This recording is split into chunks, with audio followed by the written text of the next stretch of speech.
Hello, I'm Sheriff Ford McCullough, and I'm here today with Craig Lee. Thank you, Craig, for speaking with us today to answer some questions. Kentucky has recently introduced our hemp bill, Senate Bill 131. In your opinion, as a longtime hemp advocate, how will this change in the law impact Kentucky's direction towards the new green economy? Well, I think Senate Bill 131, and thank goodness for Joey Pendleton. When I talked to Joey, I said, we need some leadership on this bill, and thank Joey Pendleton for standing up, be a leader, and put in this bill. Senate Bill 131 doesn't tell us that we can grow hemp in the state of Kentucky. It just opens the avenues that when the federal law and the DEA changes their regulation on a federal level, that we'll have an avenue to be able to step forward and take a hold. What we did is we let the Sheriff's Department in this bill. I think Senator Pendleton did a good job on this, of giving the sheriffs the authority and the power to overlook the hemp fields. We know that you're not going to be able to grow it without contract, so therefore the farmer that contracts in said county, then that sheriff will be able to go in and look at his crops and know basically personally who the man is growing. It'll be a close knit, and this here will maybe draw clarity and deregulate it through the state, where maybe in 5 to 10 years after first 1 or 2 or 3 crops are grown and this thing starts to progress toward the green economy, that these regulations and maybe the Sheriff's Department won't be involved in anymore because of decrease. Okay, but in the meantime, you're saying the jurisdiction would be with the local sheriff's department, and where does that leave the federal authorities? That leaves the federal authorities totally out of it, because on private land, according to Kentucky law, the federal law enforcement agencies has no real authority on private lands. That's only because they have took it upon themselves to develop these federal task force that has engulfed our local law enforcement, that we have let the federal government or the federal law enforcement overstep their bounds on policing county and local officials. I think what we have to remember here as a citizenry, that the sheriff is elected by the people. The Drug Enforcement Agency and the people thereof, even the chief of police, is not elected by the people, only the sheriff.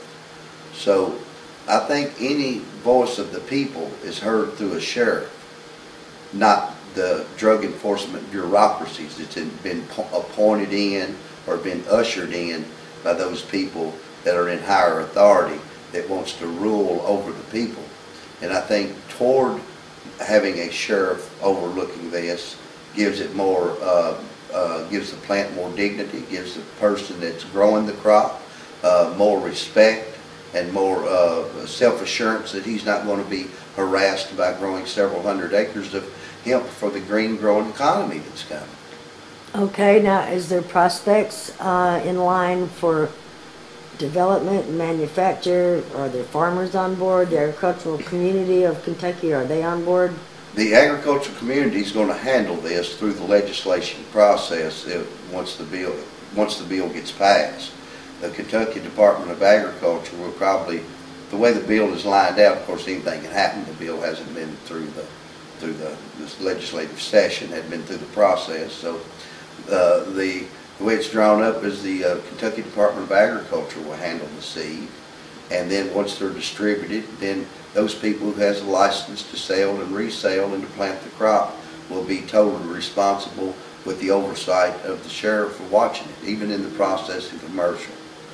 In Kentucky, because of the ethanol fuel and the biodiesel, we're looking to set up farmers that will be able to take and grow this crop right on their farm. So we're trying to get farmers on board. The bill is just no more than 72 hours old. There's a lot of education to do, but we have to look back and look back to 2001 when this bill passed before.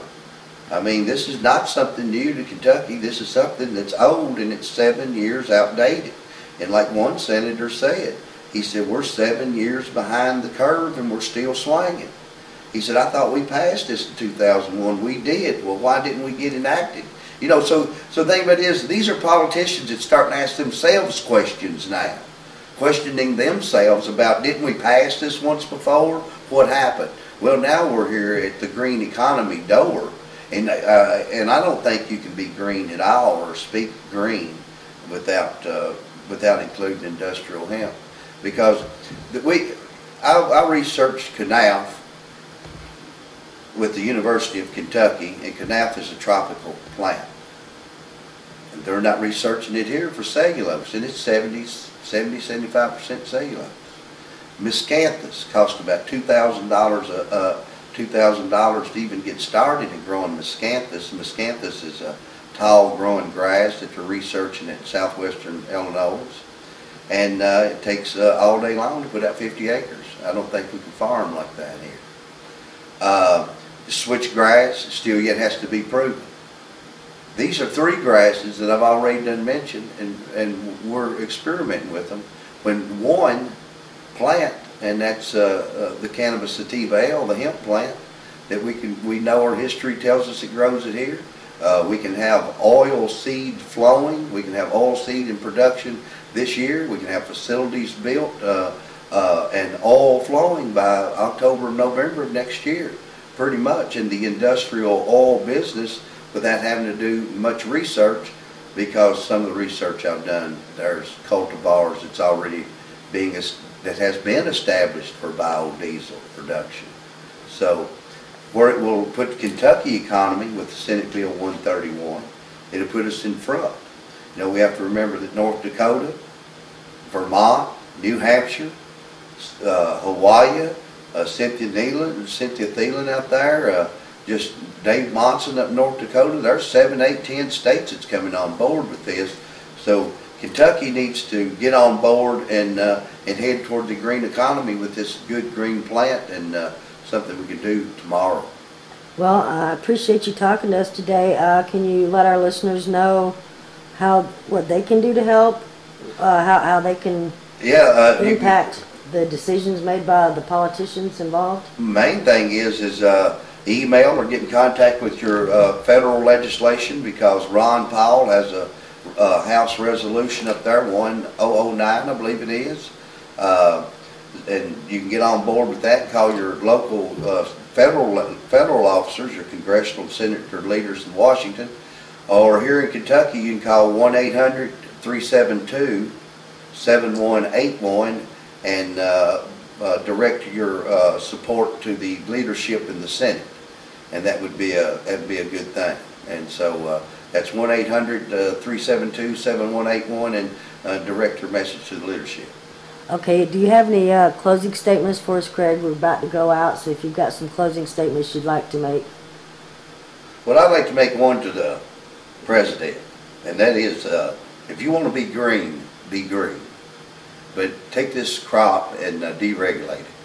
And your drug czar that you've got selected might be the man to handle it, because the country's softened up a whole lot. And Mr. President, it's the thing to do.